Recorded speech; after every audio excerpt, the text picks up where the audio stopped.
ಮಂಗಳೂರಿನಲ್ಲಿ ನಡೆದಿರುವಂತಹ ಈ ಒಂದು ಮಾರಲ್ ಪೊಲೀಸಿಂಗ್ ಅಂತ ನಾವೇನು ಹೇಳ್ತೀವಿ ಅಂತ ಅಂದ್ರೆ ಈ ಪೊಲೀಸರಿಗೆ ವಿಚಾರ ತಿಳಿಸಿದಲ್ಲ ಮತ್ತೊಂದಲ್ಲ ಇವರೇ ಹೋಗ್ಬಿಟ್ಟು ನೇರವಾಗಿ ಈ ರೀತಿಯಾದಂತಹ ಅಟ್ಯಾಕ್ ಮಾಡಿರುವಂಥದ್ದು ಬಹುಶಃ ಇದು ಬಹಳ ಚರ್ಚಿತ ಆಗಬಹುದಾದಂತ ಅಥವಾ ಬಹಳ ಸುದ್ದಿ ಆಗಬಹುದಾದಂತ ಸಂಗತಿ ಆಗಿದೆ ಅಂತ ಕಾಣಿಸುತ್ತೆ. ನೈತಿಕ ಪೊಲೀಸ್ಗಿರಿ ಹೀಗೆ ಮತ್ತೆ ಮಂಗಳೂರಿನಲ್ಲಿ ಕಾಣಿಸ್ಕೊಳ್ತಾ ಇರುವಂಥದ್ದು ಎಷ್ಟು ಸರಿ ಎಷ್ಟು ತಪ್ಪು ಅನ್ನುವಂಥದ್ದು ಸಹಜವಾದಂಥ ಒಂದು ಚರ್ಚೆಗೆ ಆಲ್ರೆಡಿ ಶುರುವಾಗಿದೆ. 2009ರಲ್ಲಿ ಹೇಗೆ ಅಮ್ನೇಷಿಯಾ ಅನ್ನುವಂಥದ್ದು ಒಂದು ಪಬ್ ಮೇಲೆ ಹೀಗೆ ಭಾರತದ ಸಂಸ್ಕೃತಿಯನ್ನು ಇವರೆಲ್ಲ ಹಾಳು ಮಾಡ್ತಿದ್ದಾರೆ ಅಂತ ಹೇಳ್ಕೊಂಡ್ಬಿಟ್ಟು ಶ್ರೀರಾಮ್ ಸೇನೆ ಹೋಗಿ ಅಟ್ಯಾಕ್ ಮಾಡ್ತೋ ಅವತ್ತು ಸುಮಾರು 40-45 ಮಂದಿ ಹೋಗಿ ಈ ರೀತಿಯಾದಂಥದ್ದು ಅಟ್ಯಾಕ್ ಮಾಡಿದಂಥವ್ರು. ಆ ಟೀಮ್ನ ಮತ್ತೊಂದು ಭಾಗನೇ ಈ ರಾಮಸೇನೆ ಅನ್ನುವಂಥದ್ದು ಗೊತ್ತಾಗ್ತಾ ಇದೆ. ಶ್ರೀರಾಮ್ ಸೇನೆ ಅಲ್ಲ, ಇದು ರಾಮಸೇನೆ ಅಂತ ಹೇಳ್ಕೊಂಡು ಗೊತ್ತಾಗ್ತಾ ಇದೆ. ಸೊ ಅಲ್ಲಿಂದ ಬಂದಂಥ ಕೆಲವರು ಈ ರೀತಿಯಾದಂಥ ಟೀಮನ್ನು ಮಾಡಿಕೊಂಡು ಹೀಗೆ ಅಟ್ಯಾಕ್ ಮಾಡಿರೋದು ಅಂತೇಳಿ ಗೊತ್ತಾಗ್ತಾ ಇದೆ. ಬಟ್ ವಿಚಾರ ಅಂತ ಅಂದರೆ ಇವ್ರಿಗೇನು ಪ್ರೂಫ್ ಇತ್ತು, ರೆಡ್ ಹ್ಯಾಂಡಾಗಿ ಏನಾದರೂ ಹಿಡಿದಿದ್ದಾರಾ ಮತ್ತೊಂದು ಇದ್ಯಾವುದು ಕೂಡ ಇಲ್ಲಿ ತನಕ ಸ್ಪಷ್ಟತೆ ಇಲ್ಲ. ಇವ್ರಿಗೆ ಕ್ಲೈಮ್ ಮಾಡ್ತಾ ಇರೋದು ಏನಂತಂದರೆ ಒಳಗೋದಂಥ ಸಂದರ್ಭದಲ್ಲಿ ನಮಗೆ ಕೆಲ ಕಾಂಡಮ್ಗಳು ಸಿಕ್ತು ಅನ್ನುವಂಥದ್ದನ್ನು ಇವ್ರು ಹೇಳ್ತಾ ಇರುವಂಥದ್ದು ವಿಚಾರ. ಬಟ್ ಅದನ್ನು ಒಂದು ದಾಖಲೆ ಅಥವಾ ಒಂದು ಪ್ರೂಫ್ ರೀತಿಯಾಗಿ ಹೇಗೆ ಕನ್ಸಿಡರ್ ಮಾಡೋಕ್ಕಾಗುತ್ತೆ ಅನ್ನುವಂಥದ್ದು ಪ್ರಶ್ನೆ. ನಾನು ಆಗ್ತಾನೆ ಹೇಳ್ತಾ ಇದ್ನಲ್ಲ, ಪೊಲೀಸರೇ ಹೋಗ್ಬಿಟ್ಟು ಒಳಗಡೆ ಕಾಂಡಮ್ ಇಟ್ಟು ರೈಡ್ ಮಾಡಿ ದೊಡ್ಡ ಅವಾಂತರ ರಾದ್ಧಾಂತ ಸೃಷ್ಟಿಸಿದ್ದನ್ನು ಕೂಡ ನಾವು ಹಿಂದೆ ಎಲ್ಲ ನೋಡಿದ್ದೀವಿ. ಹಾಗಾಗಿ ಪೊಲೀಸರನ್ನೇ ನಂಬಕ್ಕೆ ಆಗದೆ ಇರುವಂಥ ಸನ್ನಿವೇಶ ಇರುವಂಥ ಸಂದರ್ಭದಲ್ಲಿ ಇಂಥ ರೈಡ್ಗಳಾದಾಗ ಇವ್ರುಗಳ ಹೇಳಿದಂಥ ಮಾತು ಇವ್ರು ಕೊಡ್ತಾ ಇರುವಂಥ ಪ್ರೂಫ್ ಅಂತ ಏನು ಹೇಳ್ತಾ ಇದ್ರೆ ಇದು ಎಷ್ಟು ಸರಿ ಎಷ್ಟು ತಪ್ಪು ಅನ್ನುವಂಥದ್ದು ಸಹಜವಾದಂಥ ಒಂದು ಚರ್ಚೆಗೆ ಒಳಪಡ್ಬೋದಾ ಅಂತ ಸಂಗತಿ ಆಗಿದೆ. ಬಟ್ ಅದೇನೇ ಆದರೂ ಕೂಡ ಈ ರೀತಿಯಾಗಿ ಹೋಗಿರೋದು, ಅಟ್ಯಾಕ್ ಮಾಡಿರೋದು, ಅಲ್ಲಿದ್ದಂಥ ಯುವತಿಯರೆಲ್ಲ ಭಾಳ ಭಯಗೊಂಡು ನಾವು ಪ್ರತಿನಿಧಿ ಪೃಥ್ವಿಯಾಗಿ ತೋರಿಸ್ತಾ ಇದ್ರು, ಒಂದೊಂದು ಚಪ್ಪಲಿ ಮಾತ್ರ ಅಲ್ಲಿ ಕಾಣ್ತಾ ಇದ್ವು. ಅಂದರೆ ಎದ್ನೋ ಬಿದ್ನೋ ಅಂತ ಓಡಿದ್ದಾರೆ ಅಲ್ಲಿದ್ದಂಥ ಮಹಿಳೆಯರು, ಯುವತಿಯರು. ಅವರನ್ನೆಲ್ಲ ಈಗ ಒಂದು ಪಕ್ಕದ ಅಂಗಡಿಯಲ್ಲಿ ಕೂರಿಸಲಾಗಿದೆ ಅನ್ನುವಂಥದ್ದು ಗೊತ್ತಾಗ್ತಾ ಇದೆ.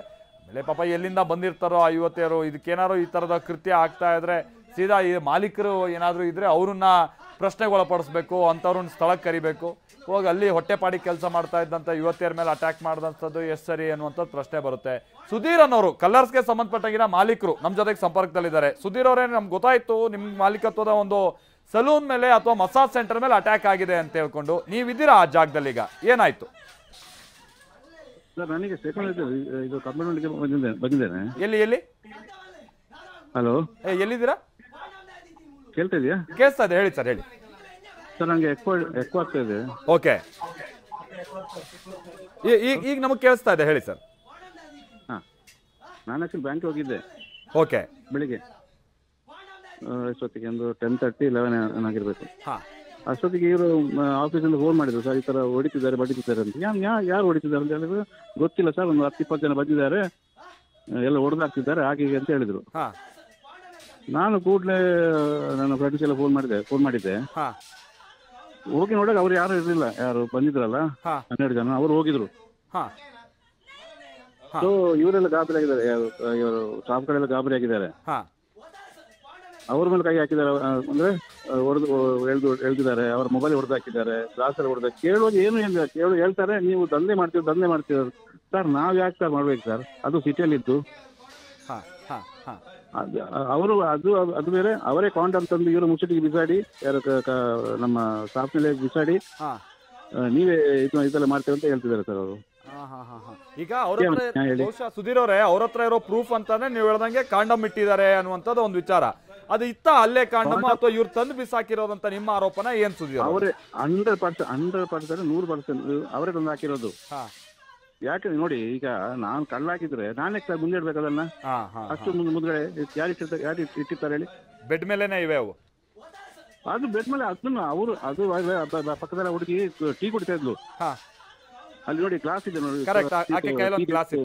ಗೊತ್ತಾ? ಇದು ಟೀ ಕುಡಿತಾ ಇದ್ಲು. ಅವರೇ ಬಂದು ಬಿಸಾಡಿ ಇದು ಮಾಡ್ತಿದ್ದಾರೆ ಸರ್ ಅದನ್ನ. ಹೇಳುವಾಗ ನೀವು ದಂಧೆ ಮಾಡ್ತೀವಿ ಹಾಗೆ ನಾವ್ ಯಾಕೆ? ಅದು ಬೇರೆ ನಮ್ದು ಸೆಲ್ಯೂರ್ ಗೊತ್ತಾಯ್ತಾ? ಎಲ್ಲಿ ಒಂದು ಕಷ್ಟಪಟ್ಟು ಕೆಲಸ ಮಾಡ್ತಿದ್ದಾರೆ ಅವರೆಲ್ಲ ಬಂದು ಇಲ್ಲಿ. ಬಂದ್ಬಿಟ್ಟು ರೌಡಿದ ಮಾಡಿದ್ರೆ ಹೇಗೆ ಹೇಳಿ? ಏನ್ ಸರ್ವಿಸಸ್ ಇತ್ತು ಸರ್ ಅಲ್ಲಿ? ಸಲೂನು ಮತ್ತೆ ಮಸಾಜ್ ಸೆಂಟರ್ ಏನದು ನಿಮ್ದು? ಮಸಾಜ್ ಸೆಂಟರ್ ಅಂದ್ರೆ ಆಕ್ಚುಲಿ ಅದು ಸ್ಪಾತಾರ ಅದು. ಓಕೆ, ಬೇರೆ ಏನಿಲ್ಲ ಅದು. ಇದು ಜೆಂಟ್ಸ್ ಆದ್ರೆ ಜೆಂಟ್ಸ್, ಲೇಡೀಸ್ ಆದ್ರೆ ಲೇಡೀಸ್ ಬರ್ತಾರೆ ಅಲ್ಲಿ. ಓಕೆ, ಕ್ರಾಸ್ ಮಸಾಜ್ ಇಲ್ಲ ನಮ್ದು. ಆ ತರ ಇತ್ತು. ಇದು ಬೇರೆ ಏನೋ ಉದ್ದೇಶಕ್ಕೆ ಬಂದಿರೋ ಏನಾದ್ರು ಎಕ್ಸ್ಟಾರ್ಷನ್ ಯಾಕಂದ್ರೆ ಈ ರೀತಿಯಾದಂಥದ್ದು ನಡೆದಿದೆ ಹಿಂದೆ. ಕೆಲವೊಂದು ಸತ್ಯ ಇತ್ತು, ಬಹಳಷ್ಟು ಸುಳ್ಳಿತ್ತು. ಪೊಲೀಸೇ ಹೋಗ್ಬಿಟ್ಟು ಕಾಂಡಮ್ ಇಟ್ಬಿಟ್ಟು ರೈಡ್ ಮಾಡಿದ್ರು, ನಿಮ್ಗೆ ಗೊತ್ತಿರ್ಬೋದು ಸುಧೀರ್ ಅವ್ರೆ. ಆಮೇಲೆ ಸಿಕ್ಕಾಕೊಂಡವ್ರು ಮಂಗಳೂರಲ್ಲೇ ಅಂತ ಕಾಣಿಸುತ್ತದು. ಹಾಗಾಗಿ ಇದ್ರಲ್ಲೇನಾದ್ರೂ ಇವರು ದುಡ್ಡು ಮಾಡೋದಕ್ಕೆ ಎಕ್ಸ್ಟ್ರಾಕ್ಷನ್ಗೆ ಇದು ಪ್ರಯತ್ನ ಅಂತ ನಿಮ್ದು ನಿಮ್ಗೆ ಕಾಲ್ ಬಂದಿರೋದು ಈ ತರ ಏನಾದ್ರು ಹೇಳಿ. ಕಾಲ್ ಬಂದಿಲ್ಲ ಸರ್, ಕಾಲ್ ಬಂದಿಲ್ಲ ಸರ್. ಹಾ, ಕಾಲ್ ಬಂದಿಲ್ಲ. ಇಲ್ಲ ಸರ್. ಏನಾದ್ರು ಇಲ್ಲಿ ತನಕ ಯಾರು ದುಡ್ಡಿಗೆ ಡಿಮಾಂಡ್ ಮಾಡಿರೋದು ಈ ತರ ಏನಾದ್ರು? ಇಲ್ಲ ಸರ್. ಅಂದ್ರೆ ನಮ್ದು ಲೀಗಲ್ ಇದೆ ಆಕ್ಚುಲಿ. ನಮ್ಗೆ ವಾರಕ್ಕೊಂದ್ಸರಿ ಇವರು ಬರ್ತಾರೆ, ಯಾರು ಪೊಲೀಸ್ ಅವರೆಲ್ಲ ಬರ್ತಾರೆ ಈ ಕಡೆ, ಸರ್ಚಿಂಗ್ ಎಲ್ಲ ಬರ್ತಾರೆ, ಗೊತ್ತಾಯ್ತಾ, ಎನ್ಕ್ವೈರಿಗೆ ಬರ್ತಾರೆ, ಅಪ್ಡೇಟ್ ಕೊಡ್ತಾ ಇರ್ತೀವಿ ನಾವು ಲೋಕಲ್ ಸ್ಟೇಷನ್ಗೆಲ್ಲ. ನಮ್ಮ ಸ್ಟಾಫ್ ಯಾರು, ಏನ್ ವರ್ಕ್ ಮಾಡ್ತಾರೆ, ಎಲ್ಲಿ ಎಲ್ಲ ನಾವು ಅಪ್ಡೇಟ್ ಕೊಟ್ಟಿರ್ತೇವೆ ಅವರಿಗೆ. ಅವರವ್ರು ಹೇಳ್ಬೇಕಲ್ಲ ಸರ್. ಈಗ ಇವ್ರು ಬರ್ಬೇಕು. ಈಗ ನಾವು ಅನ್ಲೀಗಲ್ ಆಗಿದ್ರೆ ಸ್ಟೇಷನ್ ಕಂಪ್ಲೇಂಟ್ ಕೊಡ್ಲಿ ಅಲ್ವಾ? ಏನೋ ಬಹಳ ಟೈಮ್ ಪೊಲೀಸರಿಗೆ ಹೇಳಿದ್ರಂತೆ, ಅವ್ರು ಕ್ರಮ ತೆಗೆದುಕೊಂಡಿಲ್ಲ ಅಂತ ನಾವೇ ಬಂದು ಅಂತ ಹೇಳ್ತಿದ್ರಂತೆ ಮೀಡಿಯಾದವ್ರ ಹತ್ರ. ಇಲ್ಲ ಸರ್. ಆದ್ರೆ ಓಕೆ, ಅವ್ರು ಬರ್ಬೋದಿತ್ತಲ್ಲ, ಅವರಿಗೆ ಅದು ಬರ್ಬೋದಿತ್ತಲ್ಲ ಕಂಪ್ಲೇಂಟ್ ಕೊಟ್ಟು, ಅವ್ರ ಒಟ್ಟಿಗೆ ಬರ್ಬೋದಿತ್ತಲ್ಲ. ಹಾಗಾದ್ರೆ ಅವರೊಟ್ಟಿಗೆ ಪೊಲೀಸ್ ಒಟ್ಟಿಗೆ ಬರ್ಬೋದಿತ್ತಲ್ಲ ಅವರೊಟ್ಟಿಗೆ. ಹೌದು. ಇದು ಇವರೇ ಬಂದು ಏಕಾಏಕಿ ದಾಳಿ ಮಾಡಿದ್ರೆ ಹೇಗೆ ಸರ್? ಹೌದು. ಎಷ್ಟು ಜನ ಗ್ಲಾಸ್ ಎಲ್ಲ ಕರೆಕ್ಟ್ ಅಲ್ಲ, ಬಿಸ್ನೆಸ್ ಮಾಡೋರಿಗೆ ಈ ತರ ಎಲ್ಲ ಆಗ್ಬಿಟ್ರೆ ಬಹಳ ಲಾಸ್ ಇದು ಸುಧೀರ್ ಅವರೇ, ಅರ್ಥ ಆಗುತ್ತೆ. ಆಮೇಲೆ ಎಷ್ಟು ಜನ ಅಲ್ಲಿ ಲೇಡೀಸ್ ಸ್ಟಾಫ್ ಇದ್ದವರು ಸುಧೀರ್ ಅವರೇ? 4 ಜನ ಸರ್. 4 ಎಲ್ಲ ಹೊರಗಿನವರ? ಕರ್ನಾಟಕ ಹೊರಗಿನವರು? ಇಲ್ಲ, ಲೋಕಲ್ 3 ಜನ ಇದ್ದಾರೆ, ಮತ್ತೆ ಒಬ್ರು ಮಾತ್ರ ನಾರ್ತ್ ಇದ್ದಾರೆ. ನಾರ್ತಿ ಅವರಿಗೂ ಹೊಡೆದಿದ್ದಾರೆ ಏನಾದ್ರು? ಹೌದು, ಮೊಬೈಲ್ ಎಲ್ಲ ಹೊಡೆದಾಗಿದ್ದಾರೆ ಸರ್ ಎಲ್ಲರೂ. ಕೈಗೆಲ್ಲ ತಾಗಿದೆ ಅವರಿಗೆ. ಗ್ಲಾಸ್ ಚೂರೆಲ್ಲ ತಾಗಿ ಇದಾಗಿದೆ. ಈಗ ನಿಮ್ಗೆ ನಿಮ್ಮ ಮೇಲೆ ಏನಾದ್ರು ಈ ತರದ್ ಸಿಟ್ಟು, ಈ ತರದ್ ಏನಾದ್ರು ಹಿಂದೆ ಯಾವ್ದಾದ್ರು ಗಲಾಟೆ, ಅದ್ರ ದ್ವೇಷ ತೀರ್ಕೊಳ್ಳೋಕೆ ಏನಾದ್ರು ಈ ತರ ಬಂದಿದ್ದಾರೆ ಅಂತ ನಿಮ್ಗೆ ಏನಾದ್ರು ಅನುಮಾನ ಇದೆ? ಇಲ್ಲ ಸರ್, ಯಾವ ತರ ಇಲ್ಲ ಸರ್. ನಮ್ಗೆ ದುಶ್ಮನೂ ಇಲ್ಲ, ನಮ್ಮ ಕಡೆ ನಾವು ಕೆಲಸ ಮಾಡ್ತಿದ್ದೇವೆ. ಎಷ್ಟು ಟೈಮಿಂದ ಮಾಡ್ತಿದ್ದೀರಾ ಸುಧೀರ್ ಅವರೇ ಇದು? ನಾನು 2 years ಸರ್, 2 ವರ್ಷದಿಂದ. 2 ವರ್ಷದಿಂದ ಫಸ್ಟ್ ಟೈಮ್ ಇದು ಈ ರೀತಿಯಾಗಿ ಒಬ್ರು ಬಂದು ಅಟ್ಯಾಕ್ ಮಾಡಿ? ಹೌದು ಸರ್, ಹೌದು ಸರ್, ಫಸ್ಟ್ ಟೈಮ್. ನಾನು ಅದೇ ಶಾಕಲ್ಲಿ ಇದ್ದೇನೆ ಇವಾಗ. ಇನ್ನು ಯಾಕೆ ಬಂದ್ರು, ಏನಕ್ಕೆ ಬಂದ್ರು ಏನು ಗೊತ್ತಿಲ್ಲ ಸರ್. ಎಷ್ಟು 12 ಜನ ಬಂದಿದಂತ?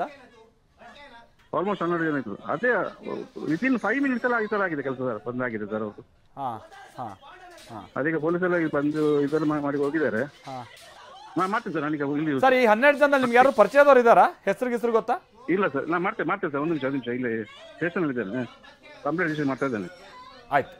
ಆಯ್ತು ಸುಧೀರ್ ಅವರೇ, ಥ್ಯಾಂಕ್ ಯು ಟಿವಿ ಒನ್ ಜೊತೆ ಮಾತನಾಡಿದ್ಕೆ. ಇದು ಮಾಲೀಕರು ಹೇಳಿದಂಥ ಮಾತು ನೋಡಿ. ಇಲ್ಲಿ ಪಾಪ ಅವ್ರು ಜೆನ್ಯೂನ್ ಇದಾಗಿದೆ. ಅಂದರೆ ಒಂದು ವಿಚಾರದಲ್ಲಿ ಅವ್ರ ಜೆನ್ಯೂನಿಟಿ ನಮ್ಗೆ ಗೊತ್ತಾಗ್ತಿದೆ. ಏನು ಅಂತ, ನನಗೆ ಯಾವ ಕಂಪ್ಲೇಂಟ್ ಇರಲಿಲ್ಲ ಇಲ್ಲಿ ತನಕ. ಅಂದರೆ ಯಾರು ಫೋನ್ ಮಾಡೋದು, ನಿಮ್ಮ ಹತ್ರ ದುಡ್ಡು ಪೀಕ್ಬೇಕು ಅನ್ನೋ. ಈಗ ಕೆಲವೊಂದು ಸಂದರ್ಭದಲ್ಲಿ ಈ ಥರದ ಅಟ್ಯಾಕ್ ಆದಾಗ ಹೌದು ದುಡ್ಡಿಗೆ ಡಿಮಾಂಡ್ ಮಾಡಿದ್ದಾರೆ ಮತ್ತೊಂದು ಅಂತ ಹೇಳ್ಬಿಡ್ತಾರೆ ಭಾಳ ಸುಲಭವಾಗಿ. ಬಟ್ ಇಲ್ಲಿ ಈ ಮಾಲೀಕರು ನನಗೆ ಆ ಥರದ್ದು ಯಾವ ಡಿಮಾಂಡು ಇಲ್ಲಿ ತನಕ ಮಾಡಿಲ್ಲ ಅನ್ನೋದನ್ನು ಭಾಳ ಜೆನ್ಯೂನ್ ಆಗಿ ಹೇಳ್ತಾ ಇದ್ದಾರೆ. ನನಗೆ ಯಾರಾದರೂ ಫೋನ್ ಮಾಡಿ ನಿಮಗೆ ನಾನು ಹೀಗೆ ಅಟ್ಯಾಕ್ ಮಾಡಿಬಿಡ್ತೀನಿ, ನಿಮ್ಮ ಬಿಸ್ನೆಸ್ ಮೇಲೆ ನಿಮ್ಮ ಕೆಟ್ಟ ಹೆಸರು ತರ್ತೀನಿ, ಇಂತಿಷ್ಟು ದುಡ್ಡು ಕೊಡಬೇಕು, ಈ ಥರದ್ದು ಏನಾದ್ರು ಹೇಳಿರೋದಿದೆಯೇ? ಇಲ್ಲ, ಆ ಥರದ್ದು ಯಾರು ನನಗೆ ಇಲ್ಲಿ ತನಕ ಡಿಮ್ಯಾಂಡ್ ಮಾಡಿಲ್ಲ. ಅವು ನಂಬರ್ 1. ಆಯ್ತಪ್ಪ, ನಿಮ್ಗೆ ಯಾರ ಮೇಲೆ ದ್ವೇಷ ಇದ್ದು ಮತ್ತೊಂದು, ನನಗೆ ಯಾರ ಮೇಲೂ ದ್ವೇಷ ಇಲ್ಲ, ಅಥವಾ ನಾನೇನಾದ್ರು ಈ ಗಲಾಟೆ ಮಾಡ್ಕೊಂಡಿರೋದು ಅದಕ್ಕಾಗಿ ಈ ಥರ ಅವ್ರು ಏನಾದ್ರು ರಿವೆಂಜ್ ತೀರಿಸ್ಕೊಳ್ಳೋದು ಅದೂ ಇಲ್ಲ. ಅದೂ ಭಾಳ ಕ್ಲಿಯರ್ ಆಗಿ ಅವ್ರು ಹೇಳ್ತಾ ಇದ್ದಾರೆ, ಆ ಥರದ್ದು ಕೂಡ ಇಲ್ಲ ಅಂತ. 3ನೇದಾಗಿ ಅವ್ರು ಏನು ಹೇಳ್ತಾ ಇದ್ದಾರೆ ಅಂತ ಅಂದರೆ, ಅಲ್ಲಿದ್ದಂಥ ಕಾಂಡಮು ಮತ್ತೊಂದು ಅದು ನಮ್ಮದಲ್ಲ. ಆಮೇಲೆ ಅವ್ರು ಇನ್ನೊಂದು ಹೇಳ್ತಾ ಇದ್ದಾರೆ, ನಾವೇನಾದರೂ ಆ ಥರದ್ದು ಸರ್ವಿಸಸ್ ಕೊಡ್ತಾ ಇದ್ರೆ ಅಥವಾ ಅಂಥ ಚಟುವಟಿಕೆ ಮಾಡ್ತಾ ಇದ್ರೆ ನಾವು ಯಾರಾದರೂ ಬೆಡ್ ಮೇಲೆ ಹಿಂಗೆ ಕಾಂಡಮ್ಗಳನ್ನ ಇಟ್ಟಿರ್ತಾರಾ? ನೀವು ಹೇಳಿ, ಯಾರಾದರೂ ಈ ಬೆಡ್ ಮೇಲೆ ಈ ಥರದ ಕಾಂಡಮ್ ಇಟ್ಟಿರ್ತಾರಾ ಅನ್ನುವಂಥದ್ದನ್ನು ಅವರು ಭಾಳ ನೇರವಾಗಿ ಪ್ರಶ್ನೆ ಮಾಡ್ತಾ ಇದ್ದಾರೆ. ಅದು ಹೌದು, ಮೇಲ್ನೋಟಕ್ಕೆ ನೋಡಿ, ಇಲ್ಲಿ ನಾವು ಮಾರ್ಕ್ ಮಾಡಿ ತೋರಿಸ್ತಾ ಇದ್ದೀವಲ್ಲ, ಇದು ಅವರು ಅಲ್ಲಿ ಕಂಡಿವೆ ನಮಗೆ ಅನ್ನುವಂಥ ಕೆಲ ವಸ್ತುಗಳು ಏನಿದೆ ಅನ್ನುವಂಥದ್ದನ್ನು ಅವ್ರು ನಮಗೆ ಹೇಳ್ತಾ ಇರುವಂಥದ್ದು, ಯಾರು ಅಟ್ಯಾಕ್ ಮಾಡೋಕೆ ಹೋದಂಥವ್ರು. ಬಟ್ ಇವರು ಅಂಥ ವಸ್ತುಗಳು ಏನಾದರೂ ಇದ್ದರೆ ನಾವು ಇಡ್ತೀವ, ಯಾರಾದರೂ ಕಣ್ಣಿಗೆ ಕಾಣೋ ಹಂಗೆ ಈ ಥರ ಇದು ಇಟ್ಟಿರ್ತಾರ ಯಾರಾದರೂ ಅನ್ನುವಂಥದ್ದನ್ನು ಮಾಲೀಕರು ಹೇಳ್ತಾ ಇದ್ದಾರೆ. ಸೊ ಇಲ್ಲಿ ನಿಜಕ್ಕೂ ಏನಾಗಿದೆ ಅನ್ನುವಂಥದ್ದು ಭಾಳ ಪ್ರಶ್ನಾರ್ಥಕವಾಗಿದೆ. ಬಟ್ ಅದು ಏನಾದರೂ ಏನಾಗಿಲ್ಲ ಅಂತ ಅಂದ್ರೂ ಈಗ ನೇರವಾಗಿ ಹೋಗಿ ಅಟ್ಯಾಕ್ ಮಾಡಿದಂಥದ್ದು ಎಷ್ಟು ಸರಿ? ಆಮೇಲೆ 5 ನಿಮಿಷದಲ್ಲಿ ಆಗಿರುವಂಥದ್ದು ಅಂತ ಹೇಳ್ತಾ ಇದ್ದಾರೆ. 5 ನಿಮಿಷ ಬಂದರು, ಗಲಾಟೆ ಮಾಡಿದ್ರು, ಪುಡಿ ಮಾಡಿದ್ರು, ಆಮೇಲೆ ಹೀಗೆ ರಾಧಾಂತ ಮಾಡಿದ್ರು, ಅಲ್ಲಿಂದ ಹೊರಟೋದ್ರು. ಅದು ಬಿಟ್ಟು ಅವ್ರೇನಾದರೂ ಅಲ್ಲಿ ಪ್ರೊಟೆಸ್ಟ್ ಮಾಡೋದು, ಈ ಥರದ ಅನೈತಿಕ ಚಟುವಟಿಕೆಯಲ್ಲಿ ಆಗ್ತಾ ಇತ್ತು ಅಂತೇಳಿ ಹೊರ ಜಗತ್ತಿಗೆ ತಿಳಿಸುವಂಥ ಪ್ರಯತ್ನನೋ ಇದೇನೂ ಕೂಡ ಆಗಿಲ್ಲ. ಹಿಂಗೆ ಬಂದು ಅಟ್ಯಾಕ್ ಮಾಡಿಕೊಂಡು ಈ ರೀತಿಯಾದಂಥ ರಾಧಾಂತ ಸೃಷ್ಟಿಸಿ ಹೋಗ್ಬಿಟ್ರೆ ಇದೆಷ್ಟು ಸರಿ ಅನ್ನುವಂಥ ಪ್ರಶ್ನೆಯನ್ನು ಇಲ್ಲಿ ಮಾಲೀಕರು ಇಡ್ತಾ ಇದ್ದಾರೆ. ಪೊಲೀಸರು ಸದ್ಯ ಸ್ಪಾಟಿಗೆ ಬಂದಿದ್ದಾರೆ, ಅದರ ಪರಿಶೀಲನೆ ನಡೆಸೋದು ಮತ್ತೊಂದು ಇದೆಲ್ಲವೂ ಕೂಡ ನಡೀತಾ ಇದೆ. ಆಮೇಲೆ ಇನ್ನೊಂದು ಸಂಗತಿ ಅಂತ ಅಂದರೆ, ಮಂಗಳೂರಿನಲ್ಲಿ ಅಥವಾ ಈ ದಕ್ಷಿಣ ಕನ್ನಡದಲ್ಲಿ ಆಗುವಂಥ ಘಟನೆಗಳಿರ್ತಾವಲ್ಲ, ಅದು ಬೇರೆ ಬೇರೆ ರೀತಿಯಾದಂಥ ಕೆಲ ಈ ಒಳಸುಳಿವುಗಳನ್ನು ಹೊಂದಿರುತ್ತವೆ. ಅಲ್ಲಿ ಬಿಸ್ನೆಸ್ ವಿಚಾರ ಇರುತ್ತೆ, ರೈವಲ್ರಿ ಇರುತ್ತೆ, ಅಥವಾ ಈ ಧರ್ಮದ ವಿಚಾರ ಬರುತ್ತೆ, ಏನೇನೋ ಅಲ್ಲಿ ಆಗಿರುತ್ತೆ. ಬಟ್ ಇಲ್ಲಿ ಏನಾಗಿದೆ ಅನ್ನುವಂಥ ಸ್ಪಷ್ಟತೆ ಇಲ್ಲ. ಬಹುಶಃ ಏನಾದ್ರು ಬಹಳ ಹೆಸರು ಮಾಡೋದಕ್ಕೆ ಕೆಲವರು ಮಾಡ್ತಾರಲ್ಲ, ಒಂದು ಹೆಸರು ಮಾಡಬೇಕು ಅನ್ನುವಂಥ ನಿಟ್ಟಿನಲ್ಲಿ ಬರೋದು, ಒಂದು ಸಂಘಟನೆಗಳು ಈ ರೀತಿಯ ಅಂಥದ್ದು ಅಟ್ಯಾಕ್ ಮಾಡೋದು, ಅಥವಾ ಈ ಶಾಂತಿಯುತ ಪ್ರತಿಭಟನೆ ಮತ್ತೊಂದು, ಇದೆಲ್ಲ ಒಂದು ರೀತಿಯಾದಂಥ ಪ್ರಯತ್ನ. ಈ ರೀತಿಯಾದಂಥ ಗೊಂದಲ ಸೃಷ್ಟೋದು, ಗದ್ದಲ ಮಾಡೋದು, ಗಲಾಟೆ ಮಾಡೋದು, ಈ ಥರದ್ದು ಒಂದು ಕೆಲವೊಂದಷ್ಟು ಹೆಸರು ಮಾಡಬೇಕು ಅನ್ನುವಂಥ ರೀತಿಯಾಗಿರುತ್ತೆ. ಸೊ ಅಂಥದ್ರ ಒಂದು ಮುಂದುವರೆದ ಭಾಗನ ಇದು ಅನ್ನುವಂಥದ್ದು ಒಂದು ಪ್ರಶ್ನೆ ನಮಗೆ ಇಲ್ಲಿ ಸಹಜವಾಗಿ ಉದ್ಭವ ಆಗುತ್ತೆ. ಯಾಕಂದರೆ ಇವರಲ್ಲಿ ನಿಜವಾಗ್ಲೂ ಅಲ್ಲಿ ನಡೀತಾ ಇದ್ದಂಥ ಕೃತ್ಯವನ್ನು ಬಯಲಿಗೆಳಿಬೇಕು ಅನ್ನೋಂಥದ್ದು ಆಗಿದ್ದಿದ್ರೆ ಇವರು ಅಟ್ಯಾಕ್ ಮಾಡಿದಂಥ ನಂತರದಲ್ಲಾದರೂ ಅಲ್ಲಿ ಏನಾಗಿದೆ, ಏನು ಎತ್ತ ಅನ್ನುವಂಥದ್ದನ್ನು ವಿವರಿಸಿ ಹೋಗುವಂಥ ಕಾರ್ಯ ಆದರೂ ಈ ಸಂಘಟನೆ ಸದಸ್ಯರಿಂದ ಆಗಬೇಕಿತ್ತು.